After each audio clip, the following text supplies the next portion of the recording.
வணக்கம் மேசராசி நண்பர்களே. 2024 டிசம்பர் மாதமும் 2025 ஜனவரி மாதமும் கலந்தது தான் தமிழுக்கு மார்கழி மாதம். அந்த மார்கழி மாதத்துக்கான ராசி பலன்களை தான் நாம் இப்போ பார்க்க போகிறோம்.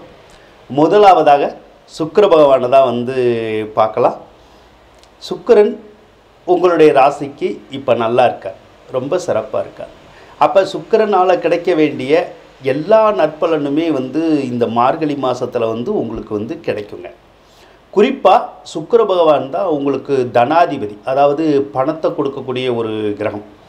அந்த கிரகம் நல்லா இருக்கிற போது தான் நமக்கு சரியாக பணவரவு இருக்கும்.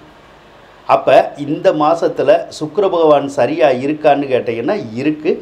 அதனால் பணவரவும் உங்களுக்கு சரியாக இருக்குங்க.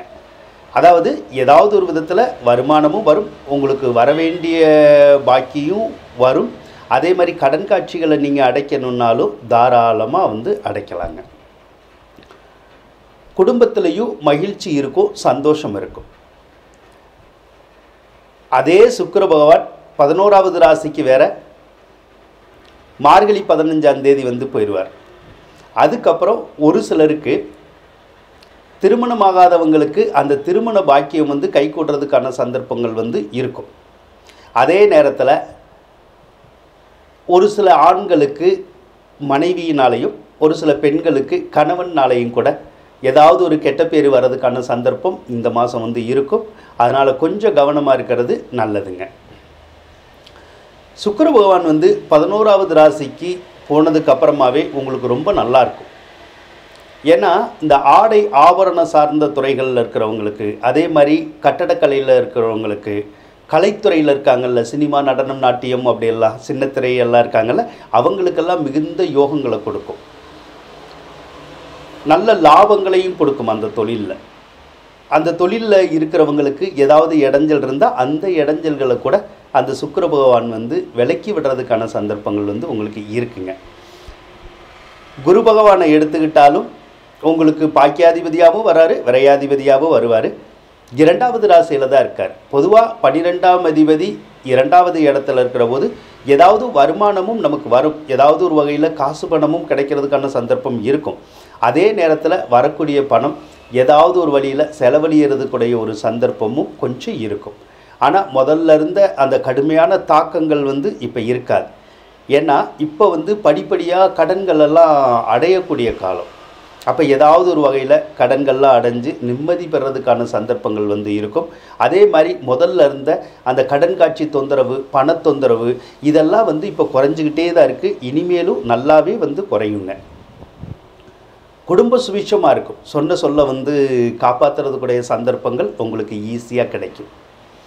ரொம்ப நாளாகவே உங்களால் சரியாகவே தூங்க முடியாது, கிட்டத்தட்ட ஒரு வருட காலமாகவே.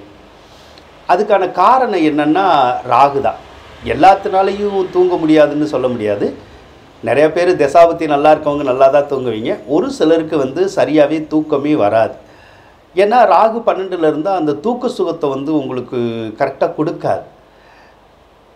அதே மாதிரி எப்போ பார்த்தாலும் அந்த ராக்கோழி மாதிரி முழிச்சுக்கிட்டே இருக்கிற மாதிரியான சந்தர்ப்பங்கள் வரும். இது எதனால் வருது அப்படின்னா, பொதுவாக நமக்கு நல்லது நடந்தாலோ மன மகிழ்ச்சி இருந்தாலோ நம்ம நல்லா தூங்க தான் செய்வோம். ஆனால் சிரமங்கள் இருக்கிற போது நம்ம அந்த சிரமங்களையே நினச்சிக்கிட்டு இருக்கிறது, கவலைப்பட்டுக்கிட்டே இருக்கிறது, அதனால கூட நமக்கு சரியாக தூக்கம் வராது இல்லையா? அப்படி தான் சிலர் இப்பையும் இருந்துக்கிட்டே இருக்காங்க. அதே மாதிரி ஒரு சிலருக்கு நிறைய அலைச்சல் இருக்கும், பயண அலைச்சல்கள் அப்படின்னு சொல்லுவோம்ல, அங்கே இங்கேயும் போயிட்டு வர்ற மாதிரியான ஒரு சூழ்நிலைகள் கொஞ்சம் இருந்துக்கிட்டு இருக்கும். அதே மாதிரி போக சுகம் அப்படின்னு சொல்லுவோம், அதை காமம் அப்படின்னு எடுத்துக்கலாம். அந்த சுகங்கள் ஒரு சிலருக்கு சரியாக ஏதாவது ஒரு வகையில் கிடைக்காம இருக்கிறதுக்கும் அந்த ராகு தான் காரணம். அதே போல் உங்கள் வீட்டில் ஒரு வருட காலமாகவே ஏதாவது ஒரு மருத்துவ செலவு வரணும்னு இருக்கும். அது உங்களுக்கோ அல்லது வீட்டில் உள்ளவங்களுக்கோ கூட வரலாம். எந்த வகையில் மருத்துவ செலவு வரலாம் அப்படின்னா, ஒரு சிலருக்கு இந்த முதுகில் ஏதாவது வலி எடுத்துரும். முதுகு தண்டுவடம் இருக்கு இல்லையா, அந்த முதுகு தண்டுவடத்தில் ஏதாவது வலிக்கிறது, அல்லது இந்த காலில் வலி வருது பார்த்தீங்களா, அந்த மாதிரி ஏதாவது வலி வரலாம்.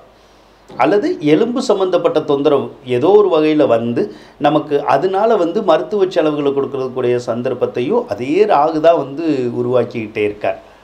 இன்னி கொஞ்ச நாள் தான், அதுக்கப்புறம் அந்த மருத்துவ செலவெல்லாம் வந்து உங்களுக்கு வராது. கேதுவை பொறுத்தளவு பொதுவாக 6வது ராசியில் தான் இருக்கார். ஒரு சிலருக்கு 6ல் கேது இருந்தால் அந்த கடன் காட்சிகள் எல்லாம் அடைச்சி விடும், கடன் தொந்தரவு வந்து குறைக்கிறதுக்குடைய சந்தர்ப்பம் இருக்கும். ஆனாலுமே ஒரு சிலருக்கு இந்த பல்லு வலி கண்ணு வலி அப்படி சொல்கிறோம்ல, அந்த மாதிரி ஏதாவது தொந்தரவு வர்றதுக்குடைய சந்தர்ப்பமும் வந்து உங்களுக்கு கொஞ்சம் இருக்கதாங்க செய்யும்.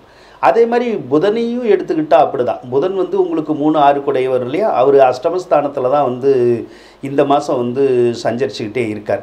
அது எவ்வளோ நாளைக்கு அப்படின்னா மார்கழி 17ஆம் தேதி வரைக்கும் தான் அஷ்டமத்தில் இருப்பார். அப்போ அந்த தேதி வரைக்கும் நமக்கு ஏதாவது இந்த சுளுக்கு பிடிப்பு அப்படின்லாம் சொல்கிறோம்ல, வாய்வு பிடிப்பு அப்படின்லாம் சொல்லுவோம், அந்த மாதிரி ஏதாவது ஒரு சிலருக்கு வரதுக்கூடிய சந்தர்ப்பங்கள் வந்து இருக்கும். அப்படி வரலன்னா ஒரு சிலருக்கு இந்த ஸ்கின்னில் ஏதாவது அலர்ஜி வருது இல்லையா, தோல் சம்மந்தப்பட்டதில், அந்த மாதிரி வரதுக்கூடிய சந்தர்ப்பமும் இந்த மார்கழி மாதத்தில் வந்து இருக்கும். எல்லாத்துக்கும் இருக்காது, ஒரு சிலருக்கு மட்டும் இருக்குங்க. அதே மாதிரி மார்கழி 17 வரைக்கும் மட்டும் ஒரு சிலருக்கு இந்த கல்வியில் வந்து தடங்கள் வரும். கல்வியில் தடங்கள்னால் என்னது, இந்த காலத்தில் வந்து கொஞ்சம் படிக்கிறதுல வந்து கொஞ்சம் இடைஞ்சல்கள் ஏதாவது வரும், அது ஒன்று தான். அதே மாதிரி உங்களுடைய மாமன் மைத்துனர் அப்படின்னு சொல்லுவோம், அதாவது உங்கள் அம்மா கூட பிறந்தவங்க சரிங்களா, அவங்களுக்கு ஏதாவது உடம்பு சரியில்லாமல் போகிறது அல்லது அவங்களுக்கு ஏதாவது ஒரு தொந்தரவான ஒரு சில விஷயங்கள் நடக்கிறதுக்குடைய சந்தர்ப்பமும் இந்த மாதம் வந்து கொஞ்சம் இருக்கதா செய்யுது. சூரியனை எடுத்துக்கிட்டோம்னா உங்களுக்கு பாக்கியஸ்தானத்தில் தான் இருக்கார், அவர் 5ஆம் அதிபதி தான். அப்போ பெற்ற பிள்ளையினால் நல்ல யோகமும் நல்ல சந்தோஷமும் கிடைக்கிறதுக்கான சந்தர்ப்பம் இந்த மார்கழி மாதம் வந்து உங்களுக்கு கொடுக்கும். தந்தையுடனான உறவு மட்டும் கொஞ்சம் பாதிக்கும். ஒரு சிலருக்கு தந்தையுடன் வந்து கருத்து வேறுபாடு வரலாம், அல்லது தந்தைக்கு வந்து இந்த சளி இருமல் காய்ச்சல் இருக்கு இல்லையா, அந்த மாதிரி ஏதாவது தொந்தரவு வர்றதுக்கான சந்தர்ப்பங்கள் வந்து இருக்கும். ஒரு சிலருக்கு இந்த வேலையில் மாற்றம் வர்றதுக்கான வாய்ப்புகள் வந்து இருக்கும். ஒரு சிலர் வந்து ஒரு இடத்துல நம்ம வேலை பார்க்குறோம்னா அந்த கம்பெனியிலேருந்து வேறு கம்பெனிக்கு வேலைக்கு போகிறது மாதிரியான ஒரு சந்தர்ப்பம் வந்து இருக்கும் ஒரு சிலருக்கு. ஒரு சிலருக்கு இந்த டிரான்ஸ்ஃபர் மாதிரியான விஷயங்கள் வந்து ஏற்படுறதுக்குடைய சந்தர்ப்பங்கள் இருக்கும். ஒரு சிலருக்கு நம்ம வேலை பார்க்குற இடத்துலையே வேறு டிபார்ட்மெண்ட்டெல்லாம் சேஞ்ச் பண்ணுறோம்ல, அந்த மாதிரியான மாற்றங்கள் வர்றதுக்கும் சந்தர்ப்பங்கள் வந்து இந்த மாதம் வந்து இருக்கும். அதே மாதிரி வெளிநாடு சார்ந்த எந்த ஒரு முயற்சியுமே உங்களுக்கு கை கொடுக்கும், வெற்றி தரும். அதாவது பாஸ்போர்ட் வேணும்னாலும் அதெல்லாம் ஈஸியாக கிடைக்கும், விசா வேணும்னாலும் கிடைக்கும், வெளிநாட்டில் வேலை பார்க்குறவங்களுக்கு பிஆர் வேணும்னாலும் கிடைக்குங்க. அதே மாதிரி வெளிநாடு சார்ந்த வகையில் ஏதாவது தொழில் பண்ணணும் அப்படின்னு நினச்சாலும் அதுக்கும் வந்து ஒரு சாத்தியமான காலம்தான் இந்த மார்கழி மாதம்.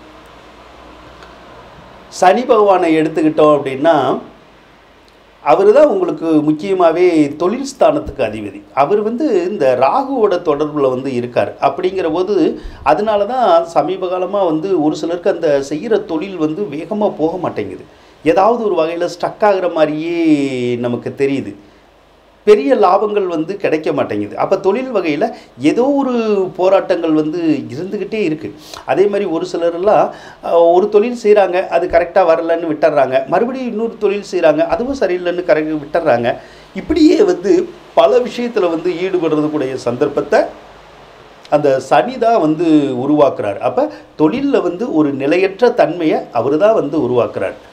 அதே மாதிரி ஒரு சிலருக்கு வேலை இழப்புகளையும் அடிக்கடி ஏற்பட்டுக்கிட்டே இருக்குது. ஏதாவது ஒரு வகையில் வந்து வேலையில் வந்து ஒன்று டார்ச்சர் இருக்கும், எப்படா வேலை போகுங்கிற பயம், அல்லது வேலையை விட்டு நம்மளே வெளியே வந்துடலாங்கிற எண்ணம், இதெல்லாம் வந்து சனி கொடுக்குற பலன் தான். அதனால் அந்த வேலை மாற்றங்கள்ங்கிறது இன்னும் கொஞ்சம் நாளைக்கு இருக்கும். அதனால் கொஞ்சம் அட்ஜஸ்ட் பண்ணி தான் நீங்கள் இருக்க வேண்டிய சூழ்நிலை வந்து வரும். அதே மாதிரி சனி பகவான் வந்து உங்களுக்கு வந்து நீங்கள் நினச்ச காரியங்களை ஒரு சில காரியங்களில் வந்து வெற்றி கொடுப்பார், ஜெயிக்க வைப்பார். இப்போ போட்டி பந்தயத்தில் ஜெயிக்கலாம், அதே மாதிரி கோர்ட்டு கேஸு வம்பு வழக்கு இதுலெல்லாம் ஜெயிக்கிறதுக்குடைய சந்தர்ப்பங்கள் இருக்குது. அதே மாதிரி வாகனம் சம்மந்தப்பட்ட எந்த ஒரு தொழிலையும் இருக்கிறவங்களுக்கு பாதிப்பு வர்றதுக்கான சந்தர்ப்பம் இருக்காது. வாகனத்தினால நன்மை ஏற்படுறதுக்குடைய சந்தர்ப்பங்கள் தான் அதிகமாக இருக்கும். அதே போல் இந்த தகாத தொடர்புகள் அப்படின்னு சொல்லுவோம், இது வந்து கல்யாணம் ஆனவங்களுக்கு வர்றது தான், கல்யாணம் ஆகாதவங்களுக்கு வர்றது கிடையாது. அப்போ கல்யாணம் ஆனவங்களுக்கு அந்த தகாத தொடர்புகள்ங்கிறது ஏதாவது ஒரு வகையில் வரும். அதாவது ஒரு ஆணை பொறுத்தளவு ஒரு பெண்ணினுடைய நட்பு, ஒரு பெண்ணை பொறுத்தளவு ஒரு ஆணினுடைய நட்பு, அதெல்லாம் வரதுக்கூடிய சந்தர்ப்பங்கள் வந்து இப்போ இருக்குது. ஆனால் அது வந்து வீட்டில் வந்து நமக்கு பிரச்சனையும் கொடுக்கறதுக்கான சந்தர்ப்பங்களும் இருக்கும். ஏன்னா அந்த கிரகம் வந்து ஒரு விஷயத்தை நமக்கு கொடுக்குற மாதிரி கொடுத்துட்டு நம்மளை காட்டி கொடுக்கவும் செஞ்சிடும். அப்போ நம்ம ஏதாவது ஒரு வகையில் மாட்டிக்கிட்டு முழிக்கிற மாதிரியான சூழ்நிலை வந்துடும், கெட்ட பேர் வர்றதுக்குடைய சந்தர்ப்பமும் இருக்கும். அதனால் அந்த ஒரு விஷயத்தில் மட்டும் நீங்கள் ரொம்ப எச்சரிக்கையாக இருக்கிறது வந்து நல்லதுங்க. அதே மாதிரி சமீப காலமாகவே ஒரு சிலருக்கு இந்த காவல்துறை சம்மந்தப்பட்ட விஷயங்கள்லாம் கூட நடக்கும். அதாவது நம்ம போய் போலீஸ் ஸ்டேஷனில் யாரையாவது கம்ப்ளைண்ட் பண்ணுறது அல்லது யாராவது வந்து நம்மளை கம்ப்ளைண்ட் பண்ணுறது, இந்த மாதிரியான தொந்தரவுகள் கூட ஒரு சில மேசராசிக்காரவங்களுக்கு வந்து இருக்கதாங்க செய்யுது. செவ்வாய் நாளில் இருக்குது, அது ஒரு பெரிய ப்ளஸ் பாயிண்ட்டு தான். எதில் ப்ளஸ் பாயிண்ட்டுனா, ஏதாவது ஒரு வகையில் சொத்து சம்மந்தப்பட்ட விஷயத்தில் நமக்கு நன்மையை கொடுக்கும். சொத்து சம்மந்தப்பட்ட விஷயத்தில் அப்படின்னா ஒரு சிலருக்கு புதுசாக சொத்துக்கள் வாங்கிறதுக்குடைய வாய்ப்புகள் வந்து வரும். அதாவது நிலம் வாங்குறோம்ல, அந்த மாதிரியான வாய்ப்புகள் வந்து வரும். அது வந்து நம்ம தோட்டமாக வாங்குகிறோமோ அல்லது வீடு கட்டுறதுக்குடைய இடம் வாங்குகிறோமோ நமக்கு வந்து வாங்கலாம். கிரையை வாங்கணுன்னாலும் வாங்கலாம், ஒத்தி வாங்கணுன்னாலும் வாங்கலாம், லீஸுக்கு எடுக்கிறதா இருந்தாலும் எடுக்கலாம். அதே மாதிரி பாக விஸ்தியின் மூலமாக கூட சிலருக்கு கிடைக்கும். ரொம்ப நாளாக உங்கள் வீட்டில் இருக்கிற சொத்துக்கள் வந்து பாகம் பிரிக்காமல் இருப்பாங்க, அதை கூட பாகம் பிரித்து கூட அந்த சொத்தை கூட நமக்கு கொடுத்துரும் அந்த செவ்வாய். ஆக ஏதோ ஒரு வகையில் சொத்து வர்றதுக்கான சந்தர்ப்பங்கள் இருக்குது. நீங்கள் நினைக்கலாம் நாங்களே கஷ்டப்பட்டுக்கிட்டு இருக்கோம், எப்படி சொத்து வாங்குவோம் அப்படின்னு நினைக்கலாம். கண்டிப்பாக தசாபுத்தி நல்லா இருக்கிறவங்க நிச்சயமாக வந்து வாங்க தான் செய்வீங்க. ஒரு சிலருக்கு மட்டும் சொத்து பிரச்சனைகளும் வரும், அதை சமாளிச்சுக்கலாம், அது ஒன்றும் பெரிய விஷயம் வந்து கிடையாது. மற்றபடி மேசராசிக்காரவங்களுக்கு அந்த வேலையில் ஒரு ஸ்திரமான தன்மை இல்லாததுனால, மாற்றங்கள் நிறையா இருக்கிறனால, ஒரு இடத்துல நம்ம வேலை செய்கிறோம், வேலைக்கு போக பிடிக்கலைன்னா வேறு இடத்துல வேலை தேடுறதுக்கான முயற்சிகளை எடுங்க, வேறு இடத்துல வேலை கிடைக்கும், அது நல்லா இருக்கிறதுக்கான சந்தர்ப்பங்கள் வந்து உங்களுக்கு இருக்குங்க. ஆக மேசராசிக்காரவங்களை பொறுத்தளவுக்கு வரக்கூடிய மார்கழியில் நற்பலன்களே அதிகமாக நடக்கும் அப்படின்னு சொல்லி கூறிக்கொண்டு விடைபெறுகின்றேன். நன்றி, வணக்கம். மேசராசிக்காரவங்களுக்கு இந்த வீடியோ பிடிச்சிருந்தால் லைக் பண்ணுங்கள், ஷேர் பண்ணுங்கள், மறக்காமல் சப்ஸ்கிரைப் பண்ணுங்கள். நன்றி நண்பர்களே.